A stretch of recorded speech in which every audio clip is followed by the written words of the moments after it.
കരൾ മാറ്റിവെക്കൽ ശസ്ത്രക്രിയ കഴിഞ്ഞ കുട്ടികളുടെയും അവയവദാതാക്കളുടെയും ഒത്തുചേരൽ സംഘടിപ്പിച്ച് തിരുവനന്തപുരം കിംസ് ഹെൽത്ത് 10 മാസം പ്രായമുള്ളപ്പോൾ അവയവങ്ങൾ ദാനം ചെയ്ത അലിൻ ഷെറിൻ എബ്രഹാമിന്റെ കുടുംബവും അലിന്റെ കരൾ സ്വീകരിച്ച 8 മാസം പ്രായമുള്ള ത്രിയയും ചടങ്ങിൽ പങ്കെടുത്തു.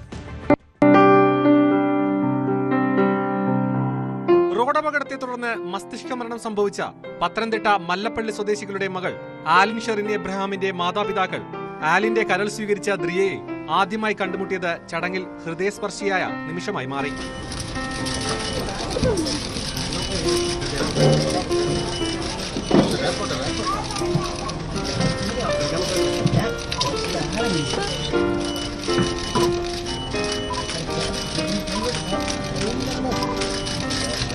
വേർപാടിന്റെ ദുഃഖത്തിലും മറ്റുള്ളവർക്കായി ഉറച്ച തീരുമാനമെടുത്ത കുടുംബാംഗങ്ങളെയും ആംബുലൻസ് ഡ്രൈവർമാരെ അടക്കം ചടങ്ങിൽ ആദരിച്ചു.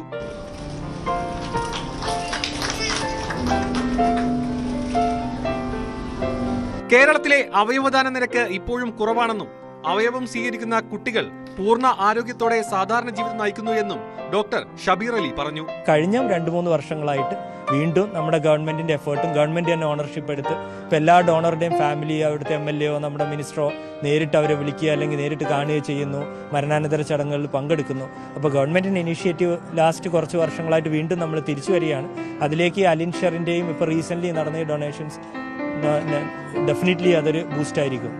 Thiruvananthapuram medical college principal doctor PK Jabbar, കേസോട്ടോ south zone nodal officer doctor Rakhi Krishnan, KIMS health multi organ transplant director doctor Praveen Muraleedhar തുടങ്ങിയവർ ചടങ്ങിൽ പങ്കെടുത്തു. ന്യൂസ് 18 തിരുവനന്തപുരം. കൂടുതൽ വാർത്തകൾക്ക് news 18 Keralam YouTube channel subscribe ചെയ്യുക.